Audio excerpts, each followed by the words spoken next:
El 11 de septiembre de 1973 fue un día que marcó la historia de Chile.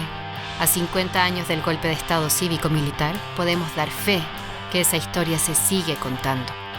En este podcast compartiremos el testimonio de 50 mujeres sobre ese día imborrable. En Conversas creemos en las palabras y las ponemos al servicio de quien las necesite. Con ustedes, 50 voces de un golpe. Nuestra contribución a la memoria de nuestro país.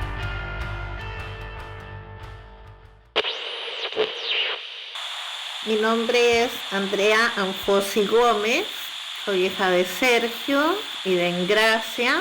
Nací en Coyhaique en 1960. Salí al exilio con mis padres en 1974. Desde entonces vivo en Costa Rica. Estudié educación. Siempre me ha parecido que si hay una profesión que es un movilizador social es la educación. Y ahora soy jubilada. Después del 11 de septiembre del 73, nunca nada volvió a ser lo que uno en aquel entonces imaginó como una posibilidad de vida. Tuve la enorme fortuna de crecer en una familia tremendamente socialista, de conocer al presidente Salvador Allende cuando yo era una niña, porque cuando el presidente Allende visitaba el sur de Chile, se hospedaba en mi casa. Y eso entabló una relación con el tío Chicho, como acostumbrábamos a decirle, que sobrepasó el marco de lo político y se convirtió en un marco personal muy, muy hermoso. Tengo recuerdos realmente extraordinarios de nuestra interacción con él, con la señora Tencha, de haber venido a almorzar en alguna ocasión a su casa en Guardia Vieja. Entonces, el 11 de septiembre no solo fue un hecho tremendo para toda la sociedad chilena, sino que en lo personal también cobró una dimensión que marcó y marca mi vida para siempre, ¿no? Yo estaba en el liceo cuando empieza la movilización militar en todo Chile.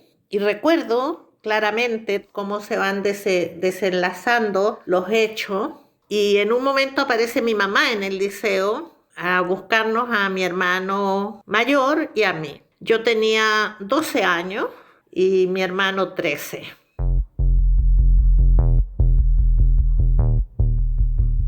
Vivíamos muy intensamente el gobierno de la Unidad Popular, porque mi papá era diputado del Partido Socialista en ese momento y mi mamá regidora. Y en ese pequeño mundo que era Coyhaique y Aysén como provincia, nuestra familia tenía un reconocimiento en términos políticos fuerte, ¿no? Entonces, lo que venía era algo que como familia iba a ser tremendamente fuerte y doloroso. Claro, no imaginé cuánto, No. Era imposible imaginar lo que venía.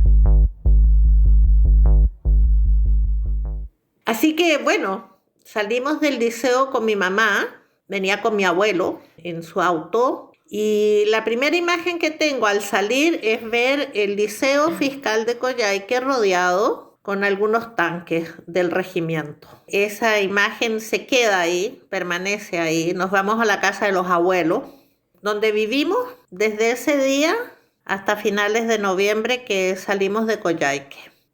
Nuestra casa fue allanada de manera muy brutal, con una gran destrucción física dentro de la casa, buscando cosas que no había. Nunca más volví a mi casa, nunca más sentí esa sensación de estar en mi hogar. Nosotros vivíamos en una casa muy, muy en el centro de Coyhaique, cerca de la plaza, y solo fui una vez más a recoger algunas cosas que era como las pocas cosas que podían permanecer conmigo.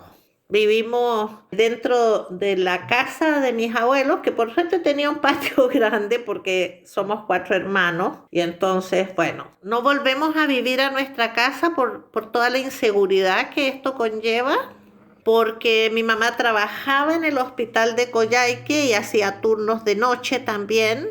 y porque se apodera esa sensación de que mientras más juntos estemos, más protegidos estaremos. Y entonces nos congregamos en la casa de los abuelos. Mis abuelos maternos habían vivido la Guerra Civil Española y habían llegado con mi madre muy pequeña a Chile en el Winnipeg y en esta gran travesía humanitaria que fue posible para que tantas familias españolas, que en el fondo luchaban por lo mismo que luchábamos entonces aquí, una vida justa para todos y creo que eso es lo esencial en la sociedad. Llegamos a la casa de los tatas, como les decíamos, a estos abuelos españoles, y estaban mis dos hermanos más chicos. Mi hermana más pequeña tenía 9 años en ese momento, y recuerdo abrazarnos y por supuesto, como seguramente hicimos todos, reunirnos frente a la radio, a escuchar qué estaba pasando en Santiago, en Valparaíso, a pensar dónde estará mi papá, porque mi papá en ese tiempo, al ser diputado, estaba en Santiago. Nosotros habíamos estado con él hasta el 31 de agosto. Acabábamos de regresar a Coyhaique, habíamos venido en las vacaciones de invierno y ya se respiraba en Chile una tremenda polarización en la sociedad.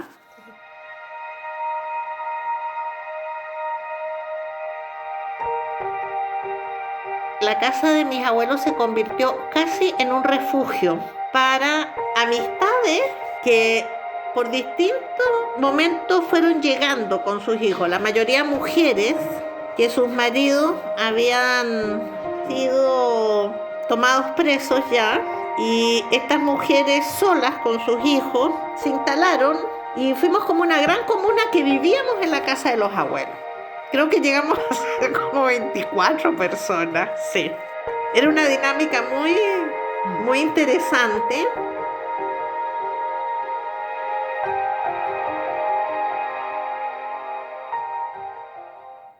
Venía el temor de las noches. Al principio dormíamos en las habitaciones. Todas las habitaciones daban a la calle. Y una noche madrugada empezó una gran balacera en Coyhaique de ametralladoras y además supongo que nos mandaron unos aviones a sobrevolar y a generar más temor, porque parecía casi como que era un bombardeo. En ese momento, no sé ahora, en el liceo leíamos en segundo medio que estaba yo el diario de Ana Frank. Y yo estaba leyendo ese libro cuando ocurre esto. Y yo me traslado a la Alemania de Hitler y me imagino que todo eso nos va a pasar. Y que vamos a morir, que vamos a desaparecer.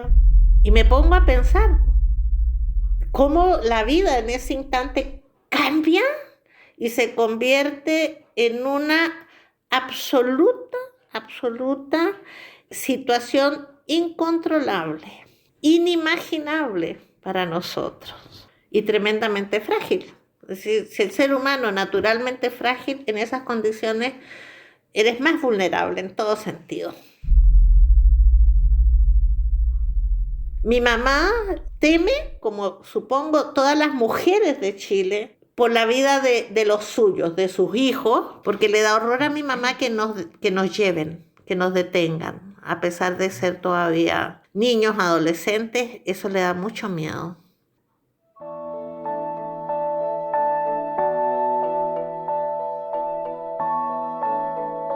Una enorme tristeza en nosotros por la muerte del presidente y por la muerte del tío Chicho. Un dolor muy grande que me acompaña siempre. Yo de Salvador Allende tengo el recuerdo de un hombre que, pudiendo haber tenido una vida personal y familiar plena, se inmoló por este país. Pudo haber salido al exilio, decidió no hacerlo. Murió en La Moneda defendiendo sus principios de vida. Y en estos años he estado repasando las obras escogidas de Salvador Allende, sus discursos, los he releído mucho y me parece una visión tan importante, tan necesaria.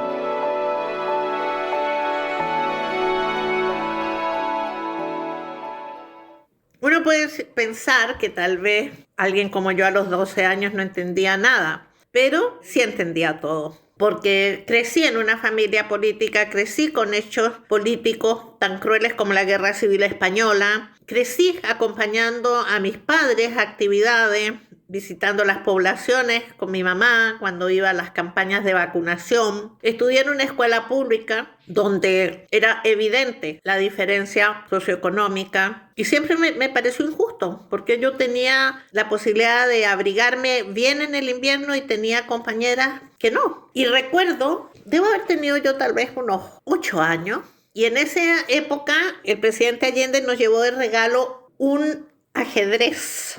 El presidente Allende era un gran jugador de ajedrez y consideraba que todos los niños deberían jugar ajedrez para desarrollar mejor sus capacidades de pensamiento crítico y analítico. No nos olvidemos que era pediatra. Entonces, nuestros primeros movimientos del ajedrez fueron con él. Él nos enseñó nuestras primeras movidas del ajedrez en nuestra casa de Coyhaique.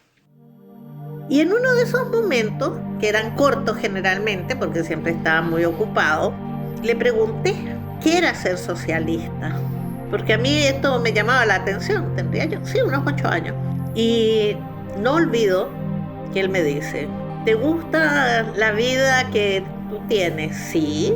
¿Te gusta tener calefacción en el invierno? Sí. ¿Te gusta poder ir a la escuela con todas tus cosas? Y algunas preguntas de eso. Y entonces me dice, ser socialista es preocuparnos para que toda la niñez tenga todo eso que tienes tú para tu bienestar. En ese momento le digo yo, entonces yo también voy a ser socialista. Y creo que no me equivoqué, porque el bienestar de una sociedad nos compete a todos. Porque el bienestar de toda una sociedad conduce a una sociedad más próspera, a una sociedad más amable, a una sociedad más generosa, a una sociedad que aprende a cuidarse. Luego de 50 años y de vivir 49 fuera de este país, me preguntan todavía en Costa Rica por mi chilenidad. Y es curiosa, porque obviamente he vivido más fuera que aquí, pero mis raíces están intactas. Yo siento la vida en Chile como si yo estuviera aquí. Y me pregunto, ¿qué podemos hacer aún los que estamos lejos por entregar algo de nosotros? Yo tuve en Costa Rica la oportunidad de seguir teniendo familia, de poder estudiar, de ser una profesional de muy alto perfil, de jubilarme con una pensión justa. Y digo, bueno, aún así, si tú me preguntas qué hubiera querido, creo que hubiera querido nunca tener que irme de Chile. Y cuando vuelvo acá, es muy curioso el sentimiento de regreso a mi hogar. Pero cuando voy de regreso, siento que llegué a un lugar en el cual yo me siento extraordinariamente segura y querida, que es Costa Rica. No es mi segunda patria, son 2 patrias con omnipresencia en mi vida, ¿no? Soy una mezcla tropical sureña curiosa. Así que desde esa gran distancia, que al final no la es tanta, he aprendido a valorar muchísimo mis raíces, mi cultura política, la familia de la que soy parte, las cercanías que viví con el presidente Allende, que sin duda se quedan conmigo hasta mi eternidad, y agradecerle a mis padres el haber inculcado en nosotros un sentido solidario que realmente ha marcado nuestras vidas y que creo que nos ha hecho ser unas buenas personas.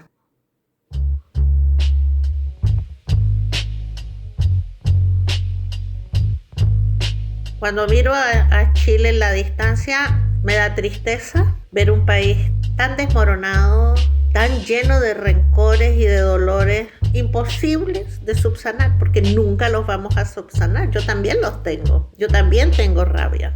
Y por eso cuando digo no hay olvido y no hay perdón, lo creo firmemente y así tiene que ser. Pero tiene que haber reconciliación, porque nuestras hijas e hijos se merecen un Chile más integrados.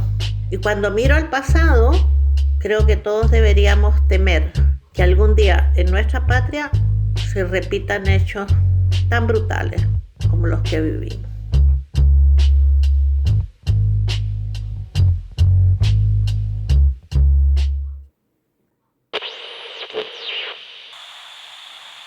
Quiero darle las gracias a este gran proyecto de estas 50 voces de un golpe por haberme dado la oportunidad de aportar lo que esto ha sido para mí, y a todas las madres y mujeres que en aquellos años nos cobijaron para darnos seguridad, para evitar más dolores de los que ya estábamos viviendo. Muchas gracias.